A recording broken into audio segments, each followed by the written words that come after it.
Sidi n'est pas son vrai prénom. Il témoigne anonymement, car prendre la parole comme homosexuel au Mali est un acte risqué. Mais le jeune homme tient à s'exprimer, à raconter sa vie, toujours sur le fil. Il vient d'être expulsé de son logement par son propriétaire et a trouvé refuge chez un proche en périphérie de Bamako. Il a aussi perdu son emploi il y a peu, en cause toujours son homosexualité, même s'il la cache. Ça faisait 8 ans et 8 mois que je travaillais dans cette entreprise. Mon employeur m'a chassé et menacé quand il a découvert mon homosexualité. Je n'ai pas été dédommagé, rien. Je vis dans la précarité. On souffre énormément.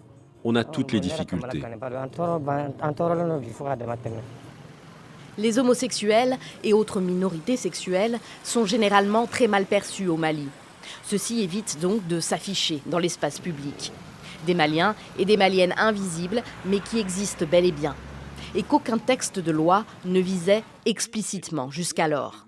Mais cet été, lors d'un atelier de travail pour la réécriture de l'actuel code pénal, le ministre de la Justice s'est emparé du sujet. Nous allons criminaliser dans le code pénal toutes les pratiques contraires à nos valeurs. L'homosexualité est une relation contre nature. Jusqu'à présent, il n'y a pas de sanctions claires contre cette pratique.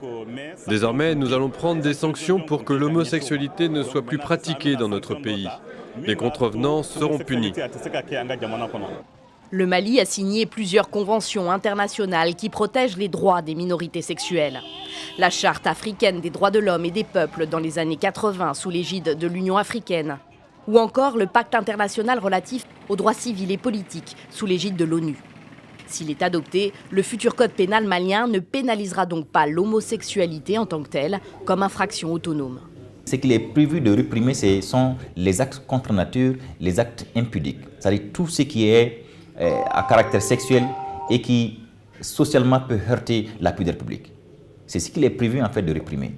Donc ça peut effectivement prendre en charge les comportements d'homosexuels, de transgenres, de bisexuels et de lesbiennes, etc. Les quelques associations de défense des droits des minorités sexuelles souhaitent que USAID, l'agence américaine de développement qui finance la révision du code pénal, intervienne. Même si le Mali reste souverain sur le vote de ces lois, Sidi et les autres sont résignés. Déjà aujourd'hui, nous souffrons alors même qu'aucune loi n'interdit notre orientation sexuelle. L'adoption de ce projet de loi va nous causer d'énormes problèmes. Nous ne saurons plus où aller. La haine vis-à-vis de nous va s'intensifier. Aucune date n'a été annoncée pour le vote et la ratification du nouveau code pénal par le Conseil national de transition. Le texte prévoit 2 ans de prison pour toute personne se livrant à des actes contre nature.